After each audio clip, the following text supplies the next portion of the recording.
Hello നമസ്കാരം. ഇന്ന് ഞാൻ നിങ്ങളുടെ മുമ്പിൽ അവതരിപ്പിക്കാൻ പോകുന്നത് നമ്മൾ കഴിഞ്ഞ ക്ലാസ്സിൽ ഫേസ് ടാഗുകളെ കുറിച്ച് കുറച്ച് കാര്യങ്ങൾ സംസാരിച്ചിരുന്നു. ഇന്ന് തുടർന്നു വരുന്ന കുറച്ച് ഫേസ് ടാഗുകളെ കുറിച്ച് നമുക്ക് നിങ്ങളുടെ മുമ്പിൽ അവതരിപ്പിക്കാൻ പോകുന്നത്. ആദ്യം തന്നെ നമ്മൾ കോട്ടിംഗ് ടാഗ് എന്ന ടാഗിനെ കുറിച്ചാണ് നിങ്ങളുടെ മുമ്പിൽ അവതരിപ്പിക്കാൻ പോകുന്നത്. അപ്പോൾ അതെങ്ങനെ നമുക്ക് നമ്മുടെ വെബ് പേജിൽ ഉപയോഗിക്കുന്നതെന്ന് നോക്കാം. ഓക്കെ, അപ്പം നമ്മൾ ആദ്യം തന്നെ നമ്മൾ സാധാരണ ചെയ്യുന്ന രൂപത്തിൽ തന്നെ നമ്മളൊരു HTML ടാഗ് വെച്ച് ഓപ്പൺ ചെയ്തു. അതിനുശേഷം ഇവിടെ വന്ന് ബ്ലോക്ക് കോട്ട് എന്നൊരു ടാഗാണ് നമ്മളിവിടെ ഉപയോഗിക്കുന്നത്. അപ്പം ഞാനത് ഇവിടെ ടൈപ്പ് ചെയ്ത് കൊടുക്കുന്നു. ബ്ലോക്ക് ടോക്ക് എന്ന് കൊടുക്കുമ്പോൾ ഞാനിപ്പോൾ ഉപയോഗിക്കുന്നത് വിഷ്വൽ സ്റ്റുഡിയോ കോഡ് എന്ന ടെക്സ്റ്റ് എഡിറ്ററാണ്. അതുകൊണ്ട് തന്നെ അത് ഓട്ടോമാറ്റിക്കായിട്ട് ഇവിടെ ആഡ് ചെയ്തു വന്നിട്ടുണ്ട്. നിങ്ങൾ ഉപയോഗിക്കുന്ന ഏതാണോ ടെക്സ്റ്റ് എഡിറ്റർ അതിനനുസരിച്ച് അത് മാറി വരുന്നതാണ്. ഓക്കെ, ബ്ലോക്ക് കോട്ട് എന്ന് എഴുതിയതിനു ശേഷം നമ്മൾ എന്ത് ചെയ്യാണ്, ഇവിടെ വന്ന് സൈറ്റ് എന്ന് ചേർത്ത് കൊടുക്കുകയാണ്. അപ്പോൾ നമുക്കൊരു സൈറ്റിന്റെ ലിങ്ക് കൊടുക്കാൻ ഇവിടെ തന്നിട്ടുണ്ട്. അതായത് site equal to double quotation ഇട്ട് തന്നിട്ടുണ്ട്. ഇതിൻ്റെ ഉള്ളിലാണ് നമ്മൾ ഏതിലേക്കാണോ ഏത് സൈറ്റിൽ നിന്നാണോ നമുക്ക് ഈ കൊട്ടേഷൻ ലഭിച്ചത് ആ സൈറ്റിന്റെ പേര് നമുക്കിവിടെ ചേർത്ത് കൊടുക്കാം. എക്സാമ്പിൾ ഞാനിവിടെ എൻ്റെ സൈറ്റിന്റെ പേര് തന്നെയാണ് ചേർത്ത് കൊടുക്കുന്നത്.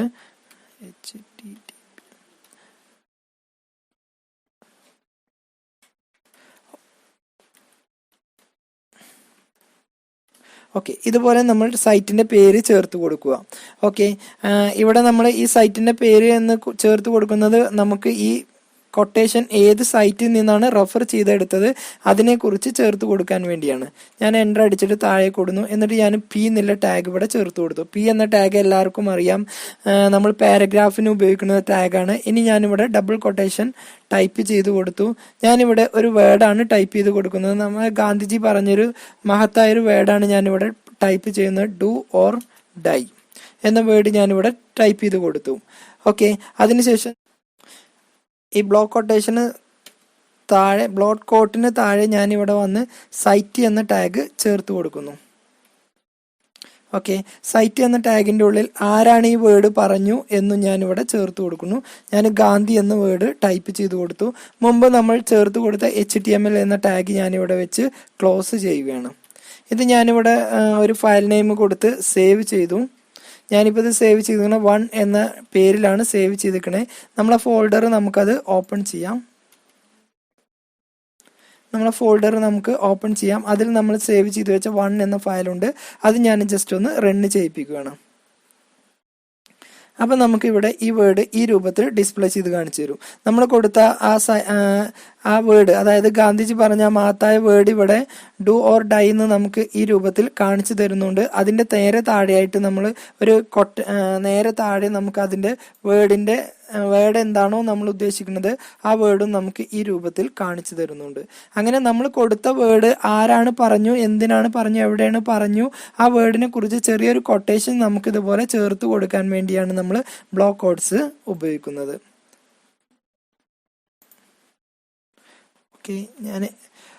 ഇനി അടുത്തത് നമുക്ക് നിങ്ങളുടെ മുമ്പിൽ അവതരിപ്പിക്കാൻ പോകുന്ന ടാഗാണ് ഷോർട്ട് കൊട്ടേഷൻ.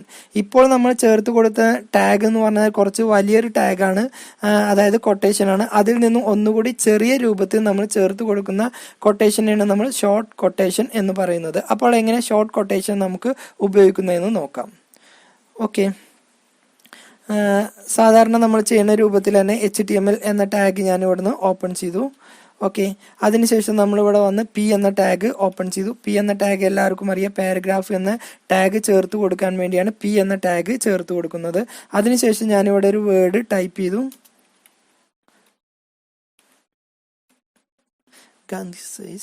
അതിനുശേഷം ഞാനിവിടെ വന്ന് ക്യൂ എന്ന ടാഗ്, അതായത് കൊട്ടേഷൻ എന്നുള്ളതിന് നമ്മൾ ചേർത്ത് കൊടുക്കുന്ന ടാഗാണ്. ഷോർട്ട് കൊട്ടേഷന് നമ്മൾ ചേർത്ത് കൊടുക്കുന്ന ടാഗാണ് ക്യൂ.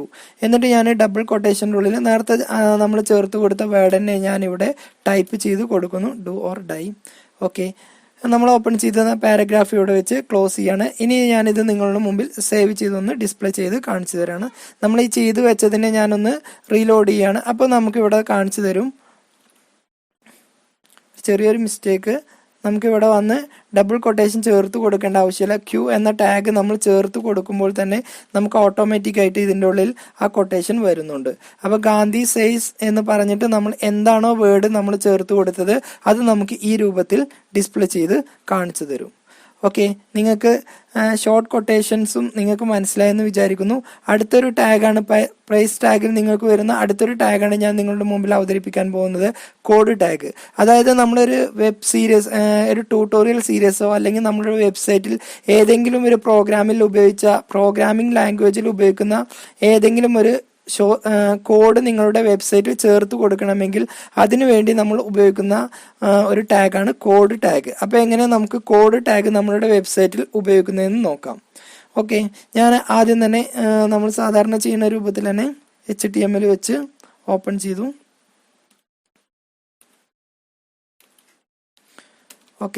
ഓക്കെ, അതിനുശേഷം ഞാനിവിടെ വന്ന് H1 എന്ന ടാഗ് ഉപയോഗിച്ചു. ഇതിൻ്റെ ഉള്ളിൽ ഞാൻ ചെറിയൊരു മെസ്സേജ് ടൈപ്പ് ചെയ്ത് കൊടുക്കുകയാണ്. ഞാനിവിടെ ടൈപ്പ് ചെയ്യാൻ പോകുന്ന പൈത്തൺ കോഡിൽ വരുന്ന ഒരു ടെക്സ്റ്റാണ്. അപ്പോൾ ഞാൻ it is A Python code എന്ന് ഇവിടെ ഞാൻ ഹെഡിങ് 1 ചേർത്ത് കൊടുത്തു.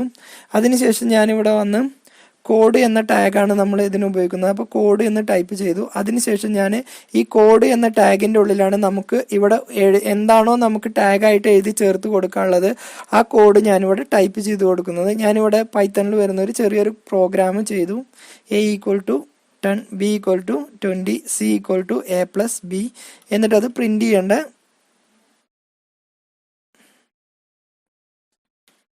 എന്നിട്ട് അത് പ്രിന്റ് ചെയ്യേണ്ട ടാഗായ പ്രിന്റ്, എന്നിട്ട് ബ്രാക്കറ്റിൻ്റെ ഉള്ളിൽ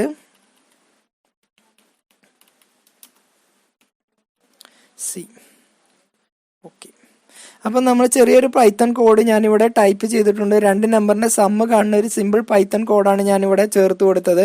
ഇത് നേരത്തെ നമ്മൾ ചെയ്ത പോലെ തന്നെ ഇത് ഫയൽ ഞാൻ സേവ് ചെയ്തു.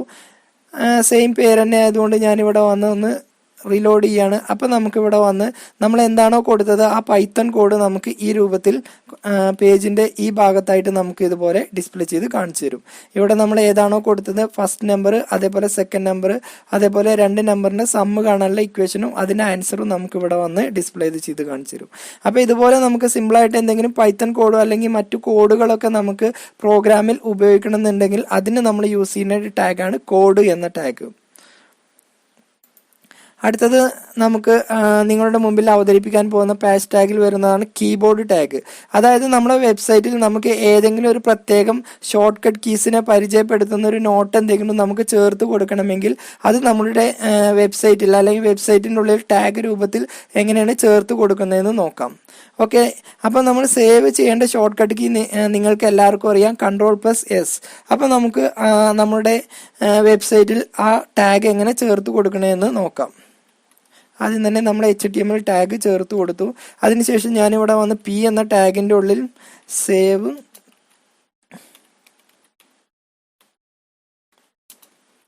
ഷോർട്ട് കട്ട് കീ എന്ന് ഞാൻ ഹെഡിങ് ചേർത്ത് കൊടുത്തു. അതിനുശേഷം നിങ്ങൾക്ക് ആ ഷോർട്ട് കട്ട് കീ ഏതാണെന്ന് കാണിക്കാൻ വേണ്ടിയിട്ട് ഞാനിവിടെ വന്ന് അതിന് നമ്മൾ ഉപയോഗിക്കുന്നതാണ് KBD എന്ന ടാഗ്. എന്നിട്ട് നമുക്ക് എന്താണോ ആദ്യം നമ്മളെ ഷോർട്ട് കട്ട് കീയിൽ നമ്മൾ ഏത് ഷോർട്ട് കട്ട് കീ ആണോ ഉപയോഗിക്കുന്നത് അത് ചേർത്ത് കൊടുക്കുക. അപ്പം ഞാൻ കൺട്രോൾ എന്നാണ് ഷോർട്ട് കട്ട് കീ ആണ് ഉപയോഗിക്കുന്നത്. അതിനുശേഷം ഈ ടാഗ് ക്ലോസ് ചെയ്തതിന് ശേഷം +S എന്നും ചേർത്ത് കൊടുക്കുക. അതായത് സേവിനുള്ള ഷോർട്ട് കട്ട് കീ ആണ് S എന്ന ടാഗ് ഷോർട്ട് കട്ട് കീ അത് നമ്മളിവിടെ ചേർത്ത് കൊടുത്തു. അതിനുശേഷം നമ്മളിവിടെ ഓപ്പൺ ചെയ്യുന്ന P എന്ന ടാഗ്, അതായത് പാരഗ്രാഫ് ടാഗ് ഞാനിവിടെ വെച്ച് ക്ലോസ് ചെയ്തു. ഇനി ഞാനിത് സേവ് ചെയ്തിട്ട് നിങ്ങളുടെ മുമ്പിൽ ഈ പ്രോഗ്രാം ഒന്ന് റൺ ചെയ്ത് നോക്കാം. അപ്പോൾ നമുക്ക് ഈ സേവ് ചെയ്യേണ്ട കീ ആയ ഈ കൺട്രോൾ എന്നത് മറ്റു ഫോണ്ട് സ്റ്റൈലിൽ നിന്നും തികച്ചും വ്യത്യസ്തമായിട്ടൊരു പ്രത്യേക രൂപത്തിൽ നമുക്ക് കാണിച്ചു തരും. അപ്പോൾ നമുക്ക് ഈ രൂപത്തിൽ നമുക്ക് എന്തെങ്കിലും ഷോർട്ട് കട്ട് കീസൊക്കെ നമ്മളെ വെബ് പേജിൽ ഉപയോഗിക്കണം എന്നുണ്ടെങ്കിൽ അതിന് നമ്മൾ ഉപയോഗിക്കുന്ന ഷോർട്ട് കട്ട് കീ ആണ്, അതായത് ടാഗാണ് KBD എന്ന ടാഗ്. കീബോർഡിൻ്റെ ഷോർട്ടായ KBD എന്ന ടാഗാണ് നമ്മൾ കീബോർഡ് ഷോർട്ട് കട്ട് കീസ് നമ്മൾ വെബ് പേജിൽ ഉപയോഗിക്കാൻ വേണ്ടി ചേർത്ത് കൊടുക്കുന്നത്. അടുത്തത് നമ്മൾ പഠിക്കാൻ പോകുന്നതാണ് അഡ്രസ് ടാഗ്. അതായത് നമ്മളുടെ പേഴ്സണലോ അല്ലെങ്കിൽ കമ്പനി അഡ്രസ്സോ നമ്മളെ വെബ്സൈറ്റിൽ ചേർത്ത് കൊടുക്കുമ്പോൾ അത് നമുക്ക് പെട്ടെന്ന് ഒരു ടാഗിൻ്റെ ഉള്ളിലായിട്ട് നമ്മൾ ചേർത്ത് കൊടുക്കാൻ വേണ്ടി ഉപയോഗിക്കുന്ന ടാഗാണ് അഡ്രസ് ടാഗ്. അപ്പോൾ നമുക്ക് അടുത്തത് 5ാമത്തെ ടാഗായ അഡ്രസ് ടാഗ് എങ്ങനെ നമുക്ക് വെബ്സൈറ്റിൽ ഉപയോഗിക്കുന്നതെന്ന് നോക്കാം. അപ്പോൾ നേരത്തെ ചെയ്ത പോലെ നമ്മളിവിടെ വന്ന് HTML ഓപ്പൺ ചെയ്തു. അതിനുശേഷം നമ്മൾ അഡ്രസ്സിൻ്റെ ടാഗായ അഡ്രസ്സ് എന്ന ടാഗ് ചേർത്ത് കൊടുത്തു. അതിനുശേഷം ഞാനിവിടെ വന്ന് ഇവിടെ വന്ന് ഇമെയിൽ എന്ന് ചേർത്തതിന് ശേഷം നമുക്കൊരു ഇമെയിൽ ഐ ഡി, നമ്മുടെ ഇമെയിൽ ഐ ഡി ഏതാണെങ്കിൽ ചേർത്ത് കൊടുക്കുക. അപ്പം നമ്മുടെ ടാഗ് ഇമെയിലിന് എ എന്ന ടാഗാണ്. എന്നിട്ട് HREF എന്ന് പറഞ്ഞാൽ ഹൈപ്പർ ലിങ്ക് റെഫറൻസ്. അതിനെക്കുറിച്ച് നമ്മൾ തുടർന്ന് വരുന്ന ഒരു ക്ലാസ്സിൽ കൂടുതലായിട്ട് സംസാരിക്കുന്നതാണ്. എന്നിട്ട് ഇവിടെ ഈ ടാഗ് ഞാൻ ക്ലോസ് ചെയ്തു. ഇതിൽ നമുക്ക് എന്താണോ നമ്മുടെ ഇമെയിൽ ഐ ഡി അത് നമുക്കിവിടെ ചേർത്ത് കൊടുക്കാം. ഞാൻ എൻ്റെ ഇമെയിൽ ഐ ഡി ഇവിടെ ചേർത്ത് കൊടുത്തു. ഓക്കെ, അതിനുശേഷം ഞാൻ അടുത്ത വരിയിൽ, അതായത് പുതിയൊരു ലൈന് വരാൻ വേണ്ടി നമ്മൾ BR എന്ന ടാഗാണ് ഉപയോഗിക്കുന്നത്. ഓക്കെ, BR എന്ന് ചേർത്ത് കൊടുത്തതിന് ശേഷം ഞാൻ എൻ്റെ വീടിരിക്കുന്ന സ്ഥലവും ഞാനിവിടെ ചേർത്ത് കൊടുത്തു. അതിനുശേഷം വീണ്ടും ഞാനിവിടെ BR എന്ന ടാഗ് ഉപയോഗിച്ചു. എന്നിട്ട് ഞാൻ എൻ്റെ ജില്ല ഏതാണോ അതും ഞാനിവിടെ ചേർത്ത് കൊടുത്തു. ഓക്കെ, ഇപ്പോൾ നമ്മളിവിടെ അഡ്രസ്സ് എന്നുള്ളത് മുകളിൽ നമ്മൾ കൊടുത്തിട്ടുണ്ട്. അത് നമ്മളിവിടെ ലാസ്റ്റ് വെച്ചിട്ട് ക്ലോസ് ചെയ്യുകയും ചെയ്തിട്ടുണ്ട്. ഇത് ഞാൻ സേവ് ചെയ്തു. എന്നിട്ട് ഞാനിവിടെ വന്ന് ഒന്ന് റൺ ചെയ്ത് കൊടുക്കുമ്പോൾ നമുക്കിവിടെ ഇമെയിൽ ഐ ഡി എന്താണോ അത് നമുക്കിവിടെ ഇമെയിൽ ഐ ഡി ഇവിടെ കാണിച്ചു തരും. അതേപോലെ നമ്മുടെ അഡ്രസ്സ് എന്താണോ അതും നമുക്കൊന്ന് ഇറ്റാലിക്കലായിട്ട് നമുക്ക് ഇതുപോലെ ഡിസ്പ്ലേ ചെയ്ത് കാണിച്ചു തരും. അപ്പോൾ ഇത്തരത്തിൽ നമുക്ക് അഡ്രസ്സ് എന്നുള്ള ബ്ലോക്ക് നമ്മൾ ചേർത്ത് കൊടുക്കാൻ വേണ്ടി ഉപയോഗിക്കുന്ന ടാഗാണ് അഡ്രസ്സ് എന്ന ടാഗ്. അപ്പോൾ ഇന്ന് പേജ് ടാഗിൽ നമ്മൾ നിങ്ങളുടെ മുമ്പിൽ അവതരിപ്പിച്ചത് ഒന്ന് കോട്ടിംഗ് ടാഗ്, അതായത് നമുക്ക് വെബ്സൈറ്റിൽ എന്തെങ്കിലും പ്രത്യേകം കൊട്ടേഷൻസ് അങ്ങനെയുള്ള കാര്യങ്ങളൊക്കെ ഉപയോഗിക്കണം എന്നുണ്ടെങ്കിൽ നമ്മൾ അതിന് ഉപയോഗിക്കുന്ന ടാഗാണ് കോട്ടിംഗ് ടാഗ്. അതിന് ബ്ലോക്ക് കോട്ട് എന്ന ടാഗാണ് ഉപയോഗിക്കുന്നത്. പിന്നെ അടുത്തത് ഷോർട്ട് കൊട്ടേഷൻ ടാഗ്, അതായത് നമുക്ക് സിമ്പിളായിട്ട് ഏതെങ്കിലും കൊട്ടേഷൻസുകളൊക്കെ നമുക്ക് വെബ് പേജിൽ ഉപയോഗിക്കാൻ വേണ്ടിയിട്ടാണ് നമ്മൾ ഷോർട്ട് കൊട്ടേഷൻ ടാഗ് ഉപയോഗിക്കുന്നത്. അതിന് നമ്മൾ ഉപയോഗിക്കുന്ന ടാഗാണ് Q എന്ന ടാഗ്. അടുത്തത് നമ്മൾ കോഡ് എന്ന ടാഗാണ് പറഞ്ഞത്. കോഡ് എന്ന ടാഗ് നമ്മളെ വെബ്സൈറ്റിൽ ഏതെങ്കിലും പ്രോഗ്രാമിംഗ് കോഡോ അല്ലെങ്കിൽ മറ്റു കോഡുകളൊക്കെ നമുക്ക് ചേർത്ത് കൊടുക്കണമെങ്കിൽ അതിനു വേണ്ടി നമ്മൾ ഉപയോഗിക്കുന്ന ടാഗാണ് കോഡ് ടാഗ്. പിന്നീട് നമ്മൾ നിങ്ങളുടെ മുമ്പിൽ അവതരിപ്പിച്ചത് കീബോർഡ് എന്ന ടാഗിനെയാണ്. നമുക്ക് എന്തെങ്കിലും ഷോർട്ട് കട്ട് കീയോ അല്ലെങ്കിൽ മറ്റു പല കോഡ്സ് കീബോർഡ് ഷോർട്ട് കട്ട് കീസുകളൊക്കെ നിങ്ങളുടെ വെബ് പേജ് ചേർത്ത് കൊടുക്കണമെങ്കിൽ അതിന് ഉപയോഗിക്കുന്ന ടാഗാണ് കീബോർഡ് ടാഗ്. പിന്നെ അഡ്രസ്സ് ടാഗ്, അതായത് നമ്മളെ വെബ്സൈറ്റിൽ എന്തെങ്കിലും അഡ്രസ്സിനെ കുറിച്ച് അല്ലെങ്കിൽ ഏതെങ്കിലും വെബ്സൈറ്റിൻ്റെ അഡ്രസ്സുകളൊക്കെ നമുക്ക് ചേർത്ത് കൊടുക്കണമെങ്കിൽ അതിന് ഉപയോഗിക്കുന്ന ടാഗാണ് അഡ്രസ് ടാഗ്. ഓക്കെ, അപ്പം ഇന്നെടുത്ത വീഡിയോ നിങ്ങൾക്ക് മനസ്സിലായെന്ന് വിചാരിക്കുന്നു. ഓക്കെ, ഇതിലെന്തെങ്കിലും ഡൗട്ട് ഉണ്ടെങ്കിൽ നിങ്ങൾക്ക് താഴെ കാണുന്ന നമ്പറിലോ അല്ലെങ്കിൽ ഇമെയിൽ ഐ ഡിയിലോ നിങ്ങൾക്ക് കോൺടാക്റ്റ് ചെയ്യാവുന്നതാണ്.